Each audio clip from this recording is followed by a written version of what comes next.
தானத்துல சிறந்தது எது அப்படின்னு ஒரு கேள்வியை கேட்டு, தானத்துல சிறந்தது நிதானம் அப்படின்னு அதுக்கு ஒரு பதிலும் சொல்றவங்க உண்டு. நிதானம் ரொம்ப அவசியம். அதுவும் இன்றைய உலகத்துக்கு ரொம்ப அவசியம். இன்னைக்கு உலகம் ரொம்ப பரபரப்பா போயிட்டு இருக்குது.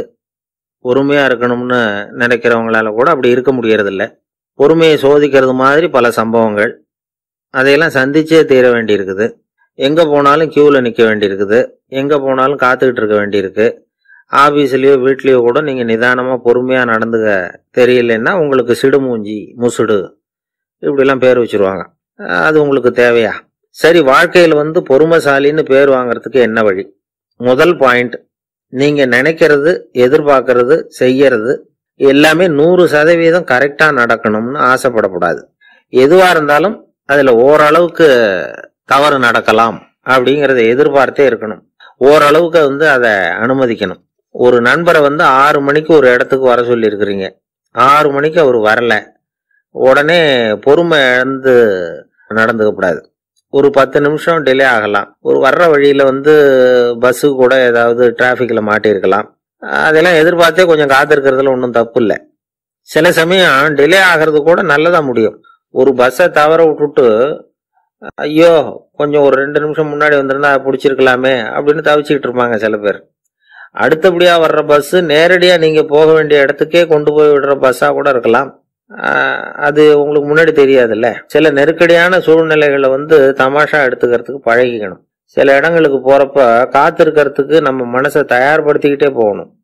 ஒரு ரயிலுக்கோ பஸ்ஸுக்கோ அல்லது விமானத்துக்கோ கப்பல் பிரயாணத்துக்கோ போறப்போ அங்க போய் நீங்க மணிக்கணக்கில் கூட காத்துக்கிட்டு தான் இருக்கணும். புறப்படுற நேரம் கூட மாறலாம்.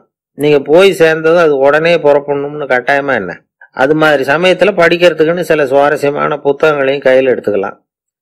உங்களை சுத்தி எவ்வளவோ சுவாரஸ்யமான சம்பவங்கள் நடந்துகிட்டு இருக்குது இல்ல, அதையெல்லாம் வேடிக்கை பாருங்க.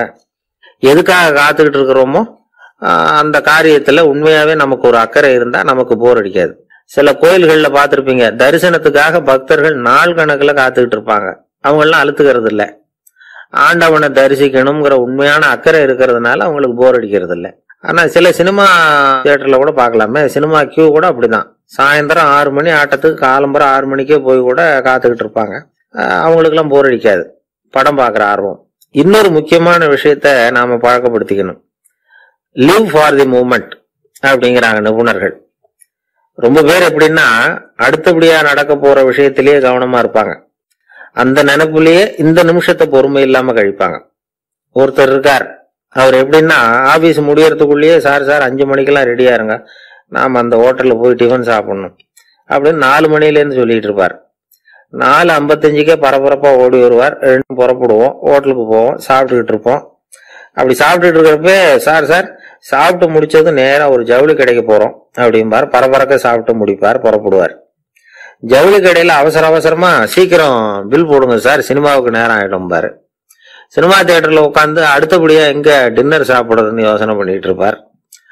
படுக்கையில விழுந்ததுக்கு அப்புறமும் நாளைக்கு காலையில எழுந்திரிச்சதும் அதை பண்ணணும் இதை பண்ணணும்னு திட்டம் போட்டுக்கிட்டே இருப்பார். அதாவது எப்பவும் அடுத்த நிமிஷம், அடுத்த நாள், அடுத்த வாரம், அடுத்த வருஷம், இதுதான் அவங்க சிந்தனை. இந்த நிமிஷம் என்ஜாய்மெண்ட்டை அவங்க இழந்துடுறாங்களாம். அதனால்தான் வாழ்நாள் பூரா பொறுமையின்மை, அவஸ்தை, அல்லல். அதனால நாம எல்லாரும் வாழ்க்கையில நிதானமா இருக்கிறதுக்கு கத்துக்கணுமா. அதுக்காக இந்த நிதானத்துக்கு வேற விதமான அர்த்தம் பண்ணிக்க கூடாது. ஒருத்தர் அப்படித்தான் ஒரு தடவை அவருடைய குதிரை காணாம போயிட்டுதான். அதுக்காக கவலைப்படல, நிம்மதியா இருந்தார், சந்தோஷமா இருந்தார். என்ன சார் இது, உங்க குதிரை திருட்டு போயிட்டுதுங்கிறீங்க, நீங்க கவலைப்படாம இருக்கிறீங்களே அப்படின்னு கேட்டாங்களாம். அதுக்கு அவர் சொல்லியிருக்கார், நல்ல வேலை சார், கட்டியிருந்த குதிரை காணாம போயிருக்குது. நான் அது மேல உட்கார்ந்து இருக்கிற சமயம் அது காணாம போயிருந்ததுன்னா, திருட்டு போயிருந்ததுன்னா நானும் சேர்ந்துல காணாம போயிருப்பேன் அப்படின்னாராம். எவ்வளவு நிதானமான ஆள் பாருங்க. மறக்காம சர்ப்ரைஸ் பண்ணுங்க.